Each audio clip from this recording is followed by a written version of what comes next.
Hallelujah. Hallelujah. परमेश्वर का धन्यवाद हो, एक बार फिर से उसने हमको इकट्ठा करा है और आज के इस पवित्र दिन में परमेश्वर ने हमें मौका दिया है कि हम वॉरियर्स ऑफ क्राइस्ट के पेज के साथ जुड़ के आज की इबादत को कर सकें। इसके लिए हम परमेश्वर का और पूरी टीम का बहुत आयत के साथ धन्यवाद देते हैं। हम अपनी इस इबादत को शुरू करेंगे, अपने परमेश्वर यहोवा के हाथ में अपने आप को सौंपेंगे और उससे कहेंगे, प्रभु यीशु मसीह, आज हम तेरी आराधना करने के लिए उपस्थित हैं, तो पूरे मन से, सारे दिल से आज हम तेरी इबादत करेंगे।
धन्यवाद करते हैं पिता परमेश्वर आज के इस समय के लिए। प्रभु, जब तूने हमें इकट्ठा करा खुदावन यीशु मसीह, कि किसी और मकसद से नहीं परमेश्वर, लेकिन तेरे ही नाम को धन्य कहने के लिए हम इकट्ठा हो सके। धन्यवाद है प्रभु आज के इस पवित्र दिन के लिए प्रभु यीशु मसीह। प्रभु, तेरा वचन बताता है कि तूने हमें सामर्थ की आत्मा दी है परमेश्वर, और इसी सामर्थ की आत्मा के साथ प्रभु हम तेरा गुणानुवाद करने के लिए आए हैं, तेरे नाम को धन्य कहने के लिए आए हैं प्रभु यीशु मसीह। हम अपने पूरे हृदय से खुदावंद आज तेरी इबादत करने बैठे हैं और चाहते हैं प्रभु यीशु मसीह की तेरी उपस्थिति हर एक उस जन के साथ हो प्रभु जो आज हमारे साथ जुड़ा है। तेरा आत्मा प्रभु हर एक उस शख्स पे साया करे जो आज हमारे साथ प्रभु इस इबादत में शरीक है। हर एक जन पर प्रभु यीशु मसीह बहुतायत के साथ तेरा अनुग्रह चाहते हैं प्रभु यीशु। और चाहते हैं प्रभु यीशु मसीह कि आज जो वचन हमें मिले प्रभु यीशु मसीह, हम उसमें फलदायी वृक्ष होने वाले हैं। और प्रभु उस वचन के साथ औरों को भी बढ़ाते जाएं प्रभु, और 100 गुना फल लाने वाले प्रार्थना करना चाहते हैं परमेश्वर, तू सबको संभाल, पूरी इबादत को संभाल और प्रभु तेरा साया हमारे साथ चलने वाला है। सारा आदर महिमा आपको देते हैं, प्रार्थना यीशु मसीह के नाम से, आमीन।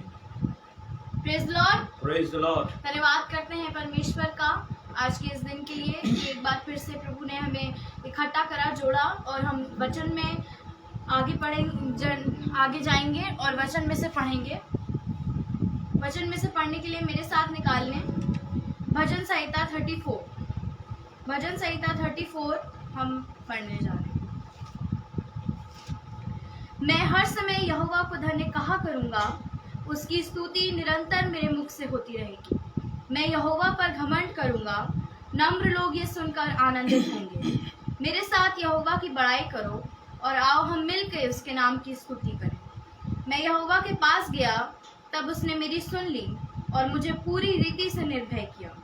जिन्होंने उसकी ओर दृष्टि की उन्होंने ज्योति पाई और उनका मुंह कभी काला ना होने पाया। इस दीनजन ने पुकारा, तब यहोवा ने सुन लिया और उसको उसके सब कष्टों से छुड़ा लिया। यहोवा के डरवैयों के चारों ओर उसका दूत छावनी किए हुए उसको बचाता है। परख कर देखो कि यहोवा कैसा भला है, क्या ही धन्य है वह पुरुष जो उसकी शरण लेता है। हे यहोवा के पवित्र लोगों, उसका भय मानो, क्योंकि उसके डरवैयों को किसी बात की घटी नहीं होती। जवान सींगों को तो घटी होती और वे भूखे भी रह जाते हैं, परंतु यहोवा के खोजियों को किसी भली वस्तु की घटी ना होती। हे लड़कों, आओ मेरी सुनो, मैं तुमको यहोवा का भय मानना सिखाऊंगा।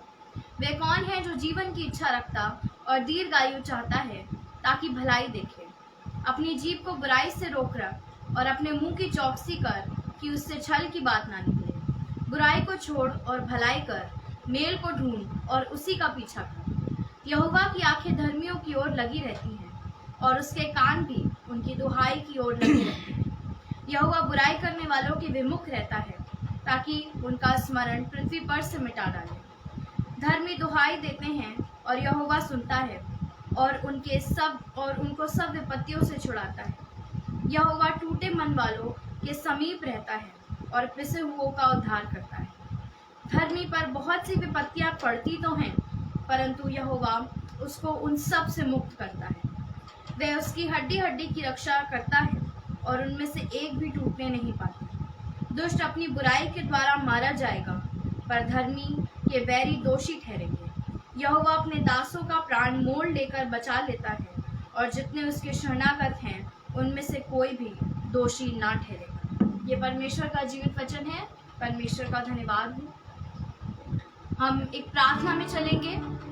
इस समय में प्रार्थना की बहुत ज़्यादा आवश्यकता है, और जैसा कि हमने वचन में पढ़ा कि धर्मी बहुत सी विपत्ति में पड़ता तो है, परंतु यहोवा उसको उन सब से मुक्त करता है। आज बहुत सारे लोग ऐसे हैं जो बहुत सारी विपत्तियों में पड़े तो हुए हैं, लेकिन हम अपने परमेश्वर यहोवा से विनती करेंगे, प्रार्थना करेंगे कि वो उन सब विपत्तियों से उसे मुक्त करे। प्रार्थना में जाए। धन्यवाद करते हैं परमेश्वर पिता आपकी महान करुणा और अनुग्रह के लिए प्रभु, जो आपने हम सब पर बहुत आयत के साथ बरसाया है। धन्यवाद करते हैं प्रभु उन मौक़ों के लिए जब तू बार बार हमें इकट्ठा करता है खुदा, ताकि हम प्रभु आपके वचन से जुड़े रहने वाले हो सके। प्रभु इस समय में हम प्रार्थना करना चाहते हैं उन सभी लोगों के लिए परमेश्वर जो इस समय बहुत परेशान हैं, तंगाल हैं खुदावन, बीमारी और परेशानी से जूझ रहे हैं खुदावन यीशु। सबको प्रभु हम अपनी प्रार्थनाओं में तेरे चरणों के सम्मुख उठाते हैं खुदावन, और प्रार्थना करना चाहते हैं प्रभु यीशु मसीह, आप सबको प्रभु अपने बलवंत भुजा के द्वारा छुटकारा दीजिए। प्रार्थना करना चाहते हैं प्रभु सारे बीमारों के लिए प्रभु यीशु मसीह, जो बहुत से हैं खुदावंद इस समय में बीमार हैं प्रभु, सबको प्रभु प्रभु यीशु मसीह हम याद करते हैं और प्रार्थना करते हैं प्रभु, उनकी हर एक बीमारी से प्रभु यीशु मसीह को उस समय उन्हें छुड़ा। और प्रभु यीशु मसीह जब वो खड़े हो खुदावन तो तेरा भय मानना भी सीख सके। प्रार्थना करना चाहते हैं प्रभु सारे सेवकों के लिए, प्रभु सारी कलीसियाओं के लिए यीशु मसीह। इस समय में जब प्रभु यीशु मसीह तू ही हम सब का दृढ़ घर और धाम है खुदावन यीशु, हम उन सब के लिए प्रार्थना करना चाहते हैं जो तेरे वचनों को सुना रहे हैं खुदावन यीशु। सारे सेवकों पर प्रभु जी, सारे प्रचारकों पर तेरी बड़ी प्रभु जी करुणा की दृष्टि होने वाली हो। जब वो वचन को लेके निकले खुदावन तो उनके साथ तेरा आत्मा भी उनके साथ निकलने वाला हो। और प्रभु यीशु मसीह उनके सारे वचनों में प्रभु यीशु मसीह तेरी सामर्थ वास करने वाली हो। सारी कलीसियाओं को प्रभु इस अंत के समय में तू तैयार कर यीशु मसीह, ताकि हम प्रभु तेरी उस आमद के लिए तैयार पाए जाएं खुदावन यीशु। हमारी ये तैयारी का समय प्रभु जी व्यर्थ ना जाए खुदा। हमने तेरे वचन में पढ़ा है कि जो अनुग्रह तुम पर हुआ है तुमसे व्यर्थ ना जाने दो। तो होने दे प्रभु तेरी कलीसिया पर, तेरे लोगों पर जो अनुग्रह हुआ है यीशु मसीह, वो उनको व्यर्थ ना जाने दे।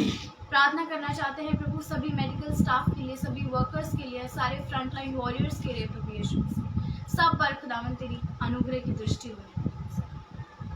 इस समय याद करते हैं उन सारे परिवारों के लिए, परिवारों को खुदावन जो इस समय गमगीन है प्रभु, जिन्होंने अपने लोगों को खोया प्रभु यीशु मसीह, जिनका दुख प्रभु बहुत बड़ा है, लेकिन हम इस बात का विश्वास करते हैं कि तू शांति का राजकुमार। हालेलुया।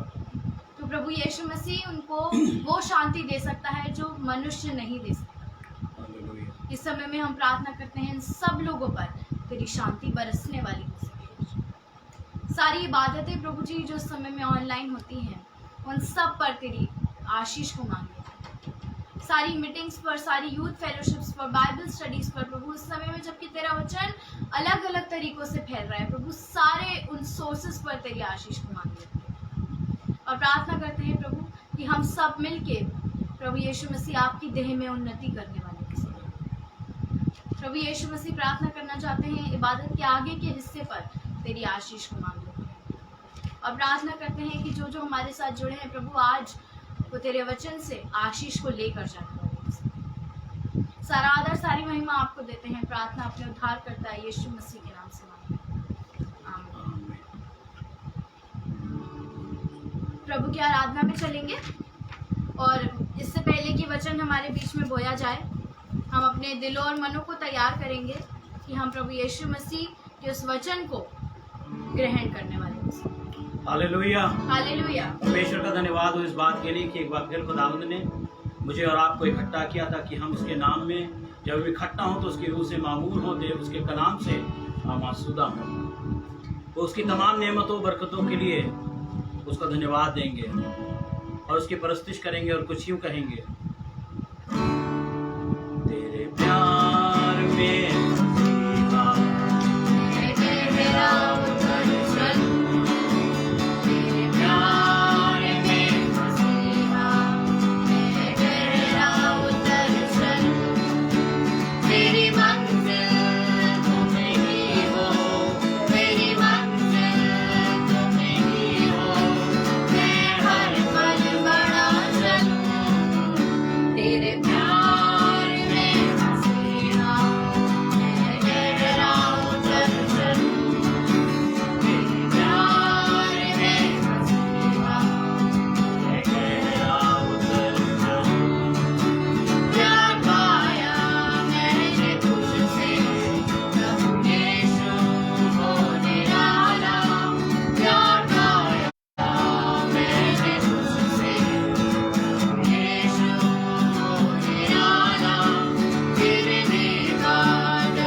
खुदाम की गुलाम की तरफ चले। अजीजों आइए थोड़ी देर अपनी आंखों को बंद करेंगे। हम जहां कहीं भी बैठे हुए हैं थोड़ी देर एक पल के लिए इस बात को सोचेंगे कि खुदाम सच में तूने मेरे लिए क्या कुछ ना किया।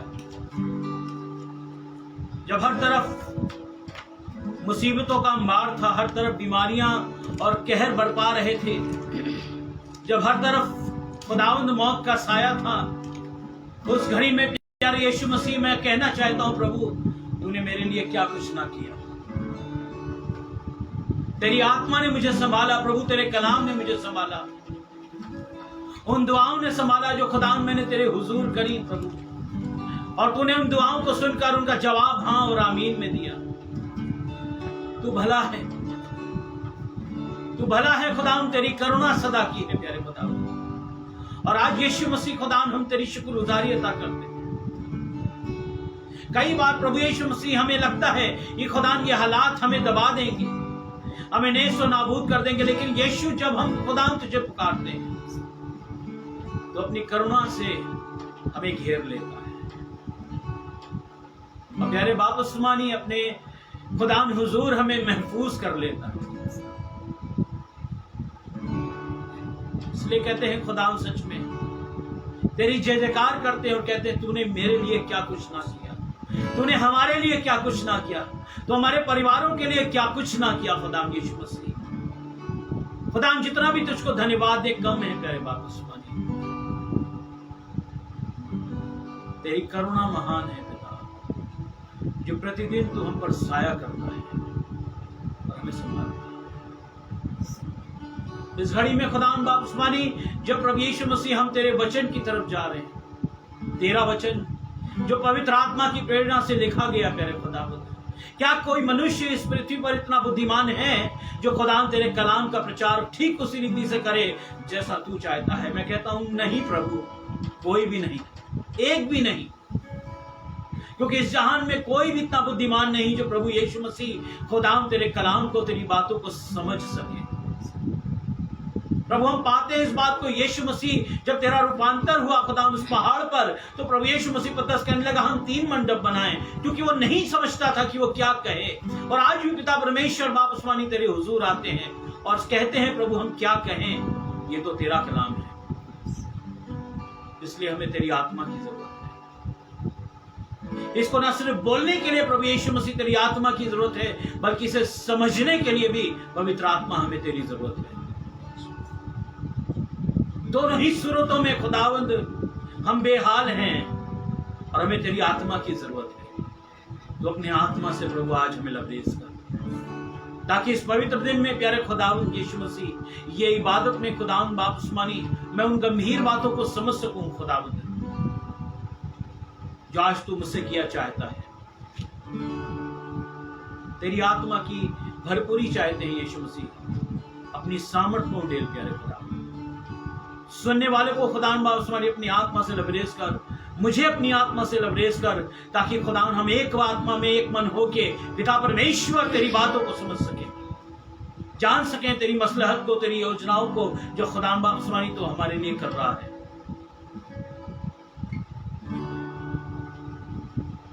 आत्मा की हवा यहाँ है, आत्मा की आवाज यहाँ है, आत्मा की आवाज यहाँ है, आत्मा की आवाज यहाँ है।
अरे यीशु मसीह, हम आपका धन्यवाद करते हैं।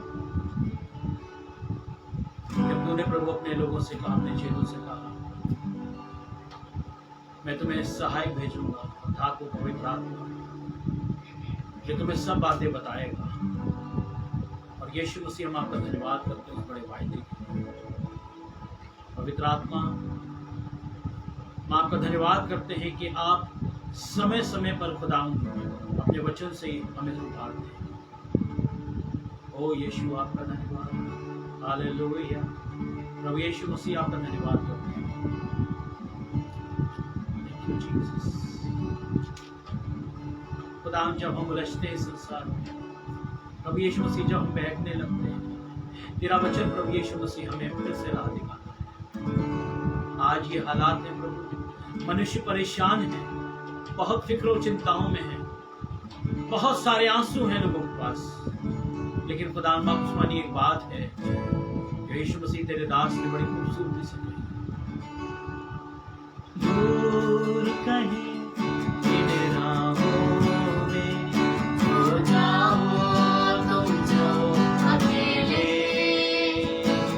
ध्यान रखना कोई तो हर पल साथ चलता है। दूर कहीं अंधियारे में जब जिंदगी हो जाए, ध्यान रखना सूली पे कोई दीप जलता है।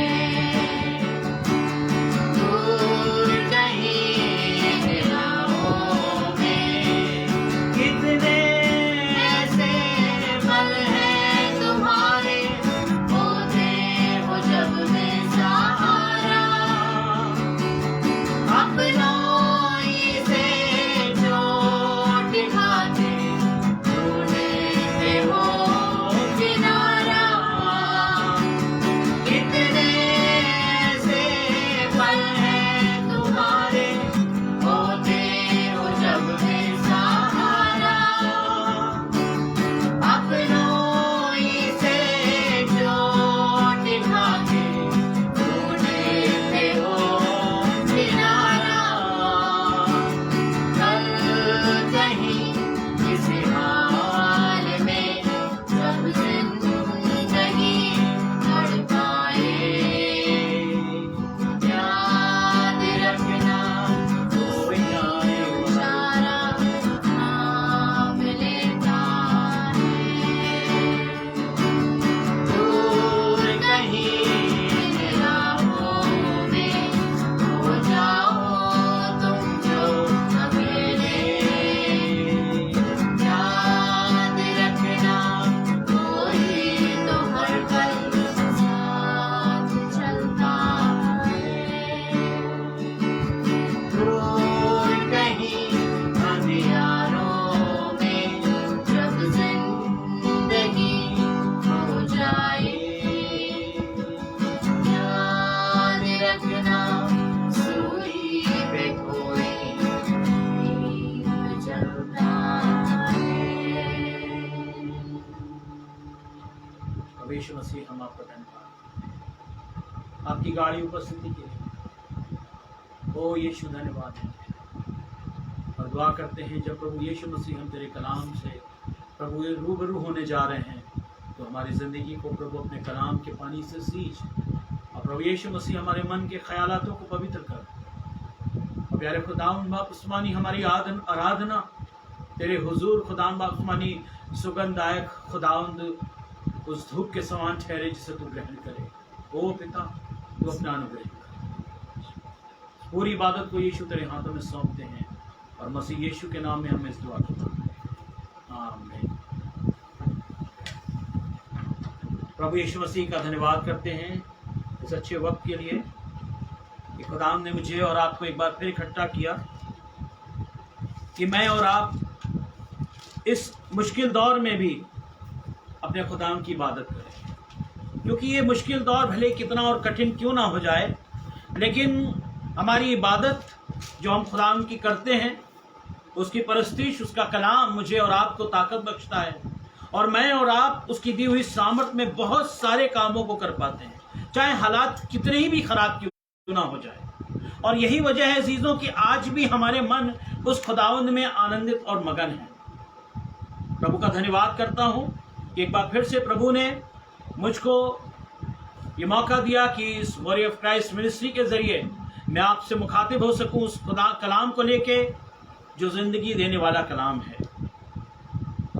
परमेश्वर का धन्यवाद देते हैं उनके तमाम वादों के लिए। एक अभी हमारे सामने जबूर पढ़ा गया, और ये दाऊद का वो जबूर है जब वो घिर चुका है और अपने आप को ऐसी परिस्थिति में पा रहा है कि वो दीवाना बन गया है, उस पागलपन के हालातों में चला गया है और अपने आप को पागल सा दिखा रहा है। और इस हालात में उसने इस भजन को लिखा और उस बात को सोच के कि खुदावंद ने किस तरीके से उस घड़ी में मेरी सहायता और मदद करी थी, परमेश्वर की बड़ाई करने लगा और कहता है मैं हर वक्त खुदावंद को मुबारक कहूंगा, उसकी सिताइश हमेशा मेरी जबान पर रहेगी।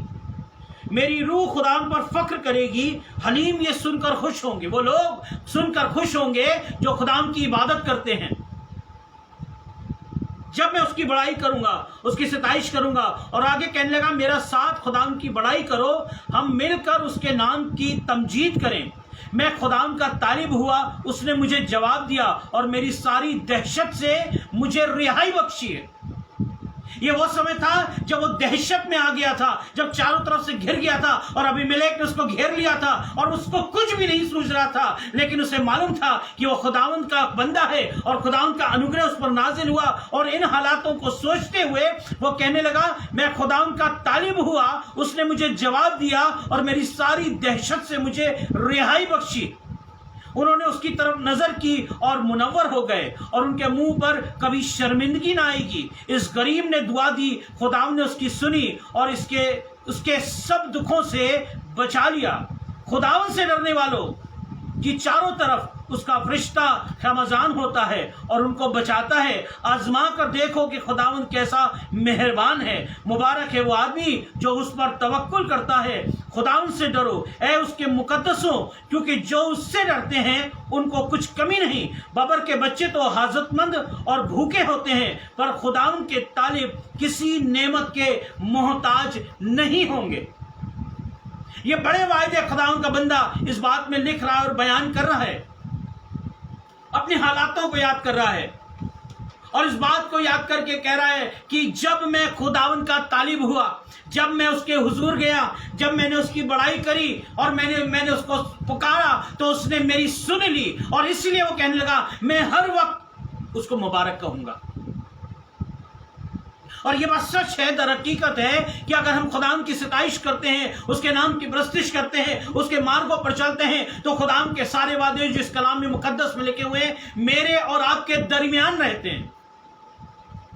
लेकिन तब रहते हैं जब मैं और आप खुदावंद के तालिब होते हैं, जब मैं और आप खुदावंद की प्रस्तिश करने से बाज नहीं आते हैं, चाहे कोई भी हालात क्यों ना हो जाए, चाहे कितना ही माहौल क्यों ना खराब हो जाए, चाहे कितनी ही महामारी क्यों ना आ जाए, इस हालत में भी मैं खुदावंद को मुबारक कहूंगा, क्योंकि वही मेरा खुदावंद मेरा चरवाहा है जो मुझे मौत के साए की वादी में लेके चलता है और मेरे आगे आगे चलता है। मालूम चरवाहा कभी पीछे नहीं बल्कि आगे आगे चलता है और भेड़ें उसका शब्द सुनते हुए उसके पीछे पीछे चलती हैं। खुदावंद के बंदे दाऊद ने तो तभी मान लिया, इस बात को कहने लगा खुदावंद मेरा चरवाहा है। और ये सारी नेमतें और ये सारी बरकतों की बात जो इस 34 के पहले और 10वीं आयत तक लिखी हुई है, ये खुदावंद के उन तमाम लोगों के लिए आज भी कायम है जो उसकी परस्तिश आत्मा और सच्चाई से करते हैं। लेकिन कब? जब वो अपने वक्त को खुदावंद को देते हैं। और ये वक्त, ये दिन जो खुदावंद ने मुझे और आपको दिया है, थोड़ी देर आज मैं ख्याल आपके बीच में बांटना चाहूंगा जो गुजरी रात खुदावंद ने मुझे सौंपा। मुझे नहीं मालूम कि मैं इस पे क्या बोलूं, लेकिन इतना अपने में इतना गहरा ख्याल है कि सच में अजीजों इस बात पर सोचने वाली बात है। यहोशू उसका 24वां अध्याय और उसकी 14-15 आयत अगर हम पढ़ें, ये बड़ी आम और खास आयत है। कई बार हम इस आयत को सुनते हैं तो खुदा के तमाम खादिमों के जरिए, बहुत ढेर सारी बार हमने इस आयत को सुना होगा, जो लिखा है 24 का 14 और 15वीं आयत में लिखा हुआ कुछ इस तरीके से। जी, इसलिए अब यहोवा का भय मानकर उसकी सेवा खराई और सच्चाई से करो। हाँ, और जिन देवताओं की सेवा तुम्हारे पुरखा महानद के उस पार और मिस्र में करते थे, हाँ, उन्हें दूर करके यहोवा की सेवा करो। हाँ, और यदि यहोवा की सेवा करनी तुम्हें बुरी लगे, हाँ, तो आज चुन लो हाँ, कि तुम किसकी सेवा करोगे, चाहे उन देवताओं की जिनकी सेवा तुम्हारे पुरखा महानद के उस पार करते थे, और चाहे अमोरियों के देवताओं की सेवा करो जी, और जिसके देश में तुम रहते हो। परंतु मैं तो अपने घराने समेत यहोवा ही की सेवा नित्य करूंगा। खुदावंद का बंदा दाऊद यहोशू इस बात को कह रहा है, और कह रहा है इजराइल कौम से, और ये इसकी अंतिम भाषण है, ये अंतिम बात वो कह रहा है, और कह रहा है तुम आज चुन लो। और आपने ये बात कई बार सुनी होगी, यहोशू की ये आयत कई लोगों को प्रिय है, मुझे भी बहुत पसंद है। वो कह रहा है कि आज तुम चुन लो कि तुम्हें किसकी सेवा करनी है। बाइबल जो है वो हमेशा आज की बात करती है। और क्यों आज की बात करती है? दुनिया कल की बात करती है। हम अपना आज कल बनाने के लिए अपने आज को खराब करते हैं। कई बार ऐसा होता है चीजों। और आज अगर हम दुनिया का हालात देखें तो इस बात को पाएंगे कि जिन्होंने कल के लिए अपने आज को झोंक डाला पूरी रीति से इस दुनिया में, वो आज मोहताजगी की हालत में खड़े हुए हैं। लेकिन बाइबल जो है वो हमेशा आपके आज के लिए बात करती है, मेरे आज के लिए बात करती है। अगर हम इब्रानियों उसका 3रा अध्याय और उसकी 7वीं आयत से और उसकी 11वीं आयत तक पढ़ें तो इस बात को पाएंगे कि खुदावंद का कलाम मुझसे और आपसे क्या कह रहा है। जबकि यहोशू कह रहा है आज तुम चुन लो कि तुम्हें किसकी सेवा करनी है। और अगर यहोशू इस बात को कह रहे हैं तो इसका मतलब बहुत गंभीर बात है। मुझे अपने आज पर ध्यान देने की जरूरत है, क्योंकि कलाम भी इस बात को कहता है जो हमारा आज है। इब्रानियों उसका 3 बाब और उसकी 7 से 11 तक पढ़े तो क्या लिखा है? अतः जैसा पवित्र आत्मा कहता है, हाँ, यदि आज तुम उसका शब्द सुनो, यदि आज तुम उसका शब्द सुनो तो अपने मन को कठोर ना करो, तो अपने मन को कठोर मत करो, जैसा कि क्रोध दिलाने के समय, जैसा कि क्रोध दिलाने के समय और परीक्षा के दिन जंगल में किया गया। और जहाँ तुम्हारे बाप दादा ने मुझे जांच कर परखा, जहाँ पर तुम्हारे बाप दादा ने मुझे जांच कर परखा, और 40 वर्ष तक मेरे काम देखे, और 40 वर्ष तक बियाबान में मेरे काम देखे, इस कारण मैं उस समय के लोगों से क्रोधित रहा। जी हाँ, बाइबल कह रही है इसलिए मैं उस समय के लोगों से क्रोधित रहा। यदि तुम आज उसका शब्द सुनो, और यह बात यहोशू उस दौरान कह रहा था, उसी कौम से कह रहा था जो खुदा की कौम थी, और कह रहा था तुम्हें आज इस बात को चुनना पड़ेगा कि तुम्हें किसकी उपासना करनी है, तुम्हें किसकी परस्तिश करनी है, तुम्हें किसके पीछे चलना है। लेकिन तुम चुन लो। लेकिन मैं इस बात का डिसीजन, इस बात का निर्णय आज लेता हूं कि मैं और मेरा घराना अपने खुदा के पीछे चलेंगे। और इस बात को इब्रानियों का लेखक भी कह रहा है, यदि आज तुम उसका शब्द सुनो तो अपने दिल ऐसे कठोर ना करो, मत करो। लेकिन आपका आज जो है शैतान आपसे छीनता है, और मुझे नहीं पता लगता कि मेरा जो आज है कब मुझसे छीन लिया गया। मेरी आज की जो बरकतें हैं शैतान ने कब मुझसे छीन ली, मुझे पता नहीं लगता। बहुत बार आप निर्णय लेते होंगे, मैं निर्णय लेता हूं। कई बार हम सोचते हैं कि अब हम खुदा के कामों पर नजर करेंगे, अब हम उसकी परस्तिश करेंगे, अब हम रोज जो है अपने घर में बाइबल स्टडी रखेंगे, अब हम रोज रात में एक पारिवारिक रूप में दुआ करेंगे। और कई बार ऐसा होता है कि हम शुरुआत तो करते हैं लेकिन हम ढीले पड़ जाते हैं, और कब वो अपने आज को नहीं सुधार पाते। कई बार हम सोचते हैं कि मैं सुबह 4 बजे उठूंगा, अब मैं दुआ करूंगा, लेकिन नहीं कर पाता। लेकिन बाइबल इस बात को कह रही है, यदि तुम आज उसका शब्द सुनो तो अपने दिलों को ऐसा कठोर मत करो। यिर्मयाह नबी की किताब उसका 6वां अध्याय और उसकी 10वीं आयत, इस बात को यिर्मयाह जो है खुदा की कौम के बारे में इस बात को बयान करने लगा। कई बार हमको भी खुदा का कलाम सुनाया जाता है, सुनाया जा रहा है, और आज तो इन दिनों में तो बहुत ज्यादा सुनाया जा रहा है। उन दिनों में भी खुदा खूब बातें करता रहा नबियों के मार्फत, लेकिन वहां पे भी उन बातों को समझने की ताकत और कुव्वत और इच्छा खुदा की कौम में नहीं रही। इसलिए यिर्मयाह उसका 6वां अध्याय और उसकी 10वीं आयत में यिर्मयाह कुछ बातों को करने लगा। मैं किससे बोलूं और किसको चिता कर कहूं कि वे माने। देख, ये ऊंचा सुनते हैं, वे ध्यान भी नहीं दे सकते। देख, यहोवा के वचन कि वे निंदा करते जी और उसे नहीं मानते। ये ऊंचा सुनते हैं। कई बार खुदा का कलाम हमें सुनाया जाता है ताकि मेरा आज जो है सफल हो जाए, लेकिन हम कई बार ऐसा होता है कि हम सुनते हुए भी नहीं सुनते हैं। बहुत बार ऐसा होता है कलीसिया भरी जाती है गुड फ्राइडे के दिनों में, और बहुत ज्यादा एक्स्ट्रा इंतजाम किया जाता है। हमें यीशु की क्रूस की कथा फिर से सुनाई जाती है और हम फिर से उत्साहित होते हैं, लेकिन उसके बाद फिर से दूसरा दिन जब आता है हम हताश और निराश और इस दुनिया में अपनी तमाम मुसीबतों को लेकर खो जाते हैं, और ये कलाम की बातें हम नहीं सुनते। और ऐसा ही होता था गुजरे सालों में, उन अयाम में भी, जब खुदावन की कौम खुदावन की बातों को नहीं सुनती थी। खुदावन यीशु मसीह एक बात करने लगे। मत्ती रचित सुसमाचार उसका 6वां अध्याय और उसकी 25 आयत से अगर पढ़ना शुरू करें, मत्ती 6 उसकी 25 आयत से पढ़ना शुरू करें। इसलिए मैं तुमसे कहता हूँ कि अपने प्राण के लिए ये चिंता ना करना। अपने प्राण के लिए चिंता मत करना कि हम क्या खाएंगे और क्या पिएंगे जी, और ना अपने शरीर के लिए कि क्या पहनेंगे। क्या प्राण भोजन से और शरीर वस्त्र से बढ़कर नहीं?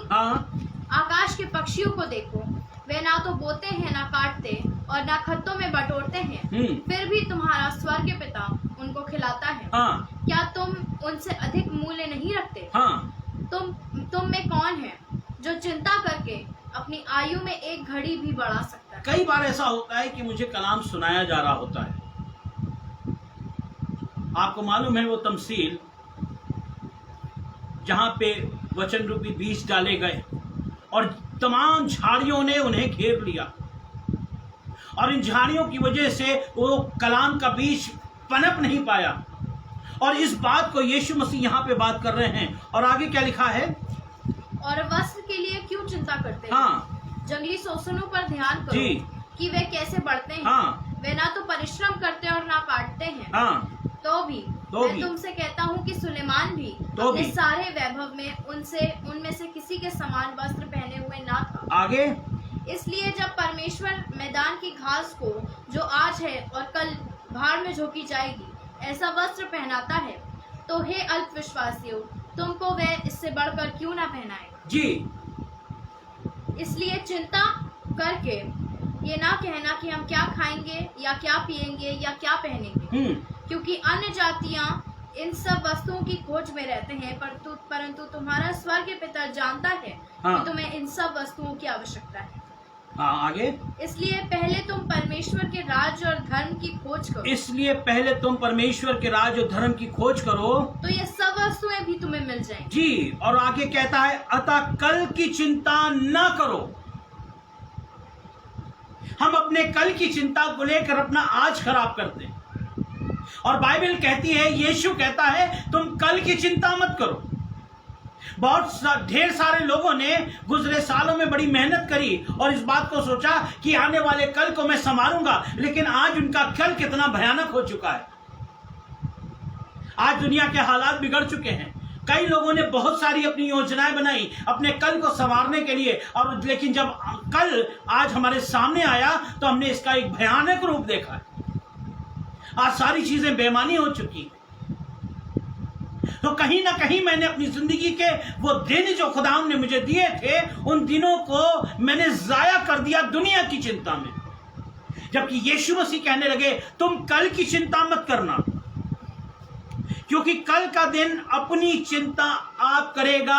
खुदा के लोगों, एक विश्वासी के जीने का यही फार्मूला है। जो विश्वासी अपने कल की चिंता करता है वो विश्वासी नहीं है, बल्कि उसमें दुनिया का अंश आज भी पाया जाता है। लेकिन खुदा यीशु मसीह ने नहीं कहा, उसने कहा तुम कल की चिंता मत करना, क्योंकि कल का दिन अपनी चिंता आप करेगा। आज के लिए आज का दुख बहुत है, और कहना चाहता हूं आपका आज ठीक करने के लिए खुदाम यीशु मसीह आज भी जीवित है। वो मरा नहीं है, वरन आज भी जीवित है और आज भी अद्भुत कामों को कर रहा है। बाइबल इस बात को बताती है, लूका रचित सुसमाचार उसका 8वां अध्याय, और अगर उसकी 41वीं आयत से हम पढ़ना शुरू करें तो वहां पे एक जिक्र आता है याईर की बेटी का, जिसके लिए याईर आता है खुदा यीशु मसीह के पास और कहता है मेरी बेटी मरने पर है, और यीशु से इल्तिजा करता है इसका आज बहुत खराब होने वाला है, ये दुखों के साए में जाने वाला है। शायद तमाम वेद हकीमों ने मना कर दिया है कि अब कोई उम्मीद नहीं, अब कोई भी आसरा न मत रखो, ये बचेगी नहीं, मर जाएगी। और ये अंतिम क्षणों में यीशु के पास जा रहा है। बाइबल इस बात को बताती है बिल्कुल आखिरी वक्त है उस लड़की के, उसकी औलाद के, उस लड़की के जो उसकी बहुत अजीज रही है, लेकिन उस अंतिम समय में यह खुदा यीशु मसीह के पास जा रहा है और इसका आज बहुत खराब होने वाला है, ये आंसुओं में डूबने वाला है। और बाइबल बताती है वो पहुंचा तो पता लगा लड़की मर गई है। कई बार हम भी इस बात को सोचते हैं कि मेरा आज बहुत खराब हो गया, लेकिन खुदा के लोगों को कहना चाहता हूं आपके आज को खुशनुमा बनाने की सामर्थ खुदा यीशु मसीह में है, और वो आज भी उतना ही सामर्थी है। वो आज भी आपको जीवन देने के लिए लालायित रहता है। जब ये बात कही खुदा यीशु मसीह से लोगों ने, वो मर चुकी है, उसने कहा वो मरी नहीं सो रही है, लोग उसका मजाक उड़ाने लगे। कई बार आपके सामने भी समस्याएं ऐसे ही घिर के आ जाती हैं। कई बार तमाम चीजें आपको घेर लेती हैं और आप सोचते हैं मेरा दिन खराब हो गया, ये मेरा दिन बिगड़ गया है, अब मैं इसको किस तरीके से ठीक करूं। कहना चाहता हूं खुदा के लोग, एक ही नाम है जो आपके दिन को खुशहाल बना देगा, एक ही नाम है जो जिंदगी देगा, एक ही नाम है जो तंगाली दूर करेगा, एक ही नाम है जो बीमारी दूर करेगा। आपके घर से बीमारियों का डेरा उठ जाएगा, आपके घर से तंगाली का डेरा उठ जाएगा, आपके घर से आंसुओं का सैलाब जाता रहेगा, और खुदावंद यीशु मसीह आपके आज को ठीक कर देगा। वो घर जहां मातम हो रहा था, जहां यीशु आया उस घर में खुशियां आ गई। प्रभु यीशु मसीह आपके आज को संवारने के लिए कहता है तुम कल की चिंता मत करो, और शैतान कतई नहीं चाहता कि आप जो हैं आज की चिंता करें।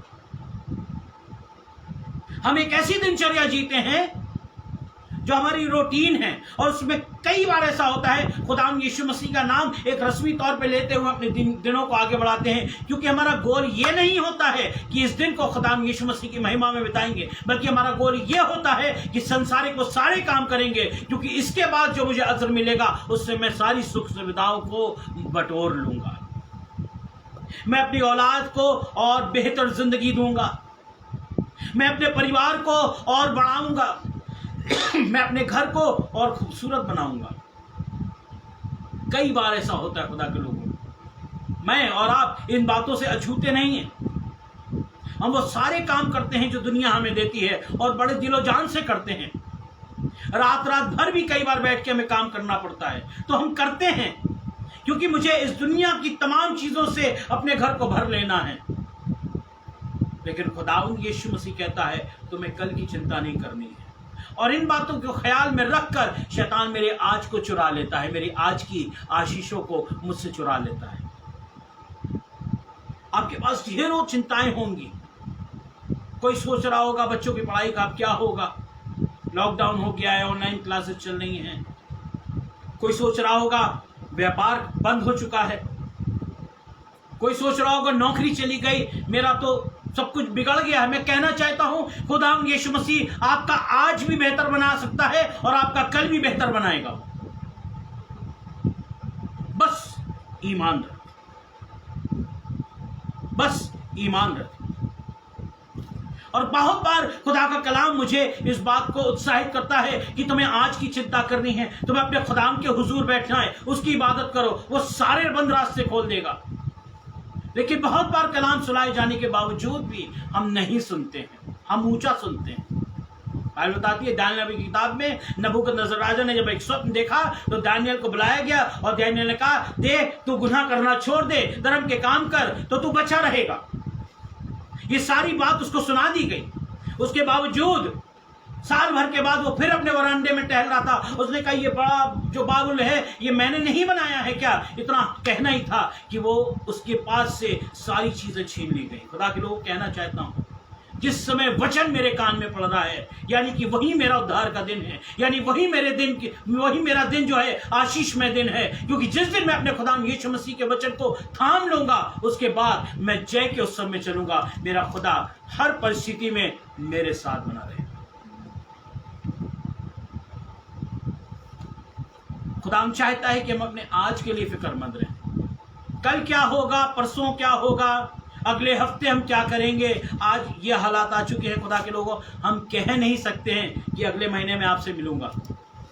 मैं नहीं कह सकता हूं अगले हफ्ते में आपसे मिलूंगा, क्योंकि एक ऐसी महामारी ने हमें घेर रखा है और ये महामारियां रूप बदलती जा रही हैं और बढ़ती चली जा रही हैं। लेकिन इस दशा में भी मैं कहना चाहूंगा दाऊद के समान, मैं खड़ा रहूंगा, क्योंकि मेरा तवक्कुल, मेरा ईमान मेरे खुदा पे है। जो मेरा आज बेहतर बनाता है वो मेरा कल भी बेहतर बनाने की सामर्थ्य रखता है, और वो आपका आज भी बेहतर बनाएगा, गर्चे हम ईमान के साथ बैठे रहेंगे। बहुत ढेर सारी गवाहियां हैं जो गुजरे दिनों में हमने सुना है। बहुत सारी बीमारियों ने डेरा किया, लेकिन खुदा पर ईमान रखने वाले कभी शर्मिंदगी हासिल नहीं करते। मैं हर समय यहोवा को धन्य कहता रहूंगा और उसकी स्तुति निरंतर मेरे मुख से होती रहेगी, इसलिए क्योंकि वो खुदा ने मेरा आज भी बेहतर किया है, वो खुदा मेरा कल भी बेहतर करेगा। लेकिन कहना चाहता हूं खुदा के लोगों, अगर तुम आज उसका शब्द सुनो तो अपना हृदय ऐसा कठोर मत करो। खुदा नहीं चाहता कि हम अपना दिल कठोर करें। आज अगर हमें कलाम सुनाया जा रहा है, आज अगर पासवान हमारे लिए दुआएं कर रहे हैं, आज अगर हम आत्मा अगुवाई दे रही है कि हमें प्रार्थना करनी है, आज अगर आत्मा अगुवाई दे रही है कि कलाम पढ़ना है, तुम्हें अपने परिवार को लेकर बैठना है, तो ये हमें आज ही करना पड़ेगा। अगर मुझे आशीष लेनी है तो, अगर मुझे आशीष लेनी है तो, अगर मुझे खुदा का साथ चाहिए तो, यह निर्णय मुझे आज ही लेना पड़ेगा। नीति वचन उसका 27वां अध्याय और उसकी पहली आयत में बड़ी खूबसूरत बात लिखी हुई है। नीति वचन उसका 27वां अध्याय और उसकी पहली आयत क्या कहती है? कल के दिन के विषय में डींग मत मार, कल के दिन के विषय में मत भूल, क्योंकि तू नहीं जानता कि दिन भर में क्या होगा। क्योंकि तू नहीं जानता कि दिन भर में क्या होगा। तुझे आज का दिन दिया गया है, तू कल के लिए डींग मत मार, तू कल के ऊपर मत भूल कि मैं कल ये कर लूंगा, कल मेरा दिन अच्छा हो जाएगा, मैंने बिजनेस में इतना पैसा लगाया है, कल मेरे दिन संवर जाएंगे, कल के दिन मुझे सैलरी मिल जाएगी, कल के दिन ऐसा हो जाएगा, कल के दिन वैसा हो जाएगा। ये दुनिया हमें बताती है कि तुम आज इतनी मेहनत करो कि तुम्हारा कल संवर जाए। लेकिन मैं कहना चाहता हूं खुदा के लोगों, हमारा यीशु, हमारा परमेश्वर ये कहता है तुम्हें आज अपनी चिंता करनी पड़ेगी, क्योंकि कल मैं तुम्हारे साथ बना रहूंगा। अगर तुम आज वर्तमान में जीने की बात बाइबल करती है, अगर हम वर्तमान में उसके साथ चलेंगे तो भविष्य में सदा हमारे साथ रहेगा। क्योंकि मैं अपना कल, आने वाला कल आज नहीं जी सकता हूं, कतई नहीं जी सकता हूं। मुझे जो खुदा यीशु मसीह के अनुग्रह से जो दिन मुझे दिया गया है, मैं बस उसी को जी सकता हूं, और जो मुझे मिला है उसको मैं पूरा पूरा खुदा को अर्पित करूंगा। खुदा ही चाहता है।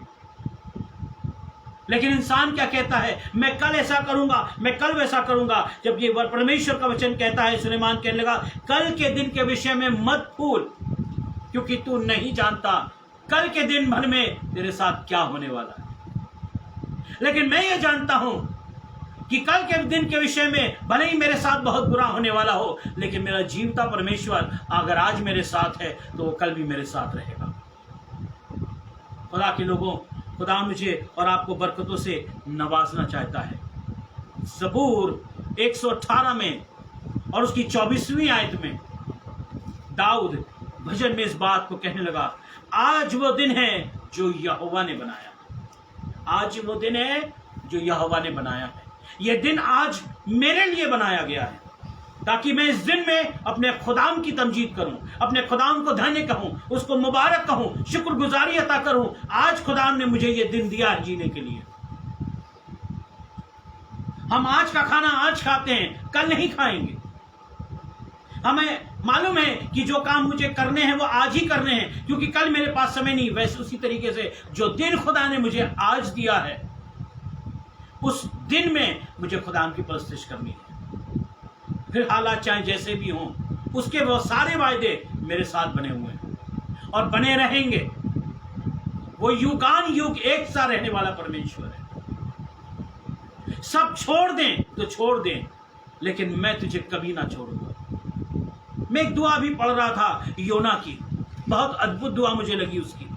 हम सब ने पृथ्वी के ऊपर दुआ करी है, लेकिन मैं आपको बताना चाहता हूं खुदा के लोगों, वो मच्छ के जिस्म के अंदर 3 दिन तक दुआ कर रहा है और बड़ी अद्भुत दुआ कर रहा है। आप गौर करिएगा।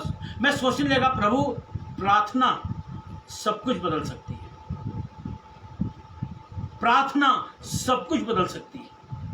यह अद्भुत दुआ है उसकी, जो उसने मगरमच्छ या मछली के पेट के अंदर रहकर करी खुदा से।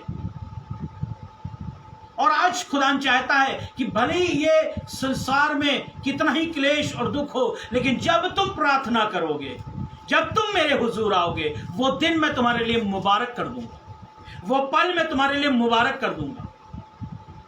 और जब हम अपने खुदा की तमजीद करेंगे, तब एक वायदा जो प्रभु यीशु मसीह ने मुझे और आपको दिया है, धर्मियों के निवास स्थान में जय जयकार की ध्वनि सुनाई देगी। हालेलुया। धर्मियों के निवास स्थान में जय जयकार की ध्वनि सुनाई देगी, इसलिए क्योंकि जो दिन उन्हें दिया गया है, उस दिन में उन्होंने खुदाम की तमजीद करी है। और जब खुदाम की तमजीद करी है, तो वो भी अपने वादों को पूरा करने के लिए मेरे आगे खड़ा होगा। उसका अनुग्रह मुझे और आपको घेरे रहेगा। खुदा करे इन वचनों से प्रभु आपको बरकत दे, और हम कल की नहीं वरन आज की चिंता करें, क्योंकि परमेश्वर ने मुझे आज दिया है जीने के लिए, और इस दिन में मैं खुदावंत की महिमा करूं। आइए हम दुआ करें।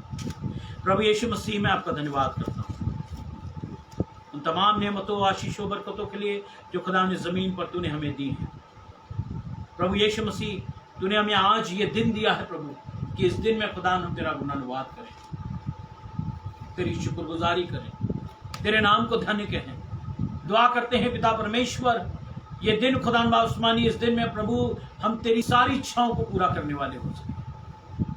प्यारे बाप उस्मानी, तुझसे दुआ करते हैं तो हमें अपने आत्मा की अगुवाई में और बुलंदियों तक लेके जा, अपने कलाम से और प्रभु यीशु मसीह हमें भर, हमारे परिवारों को भर। हम कल की नहीं वरन आज की चिंता करें, क्योंकि पिता परमेश्वर हमें नहीं मालूम कल दिन भर में हमारे साथ क्या होगा, लेकिन खुदा उस्मानी हमें ये मालूम है, अगर मैं अपनी दिनचर्या को खुदा यीशु तेरे नाम में शुरू करूंगा, तो वो दिन मेरे लिए मुबारक ठहर जाएगा।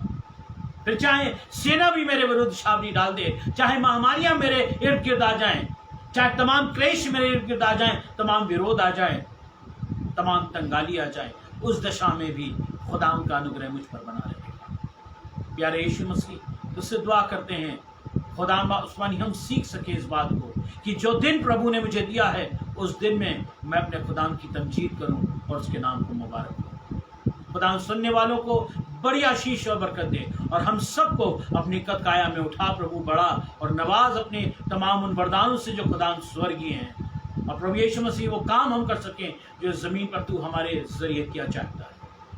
हर एक बात में प्रभु आदर महिमा हम तुझको देते हैं, मसीह यीशु के नाम में हम इस दुआ को मांगते हैं, आमीन। आए हमारे बाप तू जो आसमान पर है, तेरा नाम पाक माना जाए, तेरी बादशाहत आए, तेरी मर्जी जैसे आसमान पे पूरी होती है ज़मीन पे पूरी हो। हमारे रोज़ की रोटी आज हमें बख्श दे, और जिस तरह अपने कसूर वालों को माफ़ करते हैं, तू भी हमारे कसूर को माफ़ कर। हमें आजमाइश में ना पड़ने दे, बल्कि बुराई से बचा, क्योंकि बादशाहत, कुदरत और जलाल हमेशा आपका ही है, आमीन। God bless you. खुदा आप सबको बड़ी आशीष और बरकत दे, और इन दिनों में खुदाम की आत्मा से आप लबरेज हो, उसके कलाम से लबरेज हो, ऐसी दुआ हम आपके लिए करते हैं। खुदा आप सबको आशीष दे, आमीन।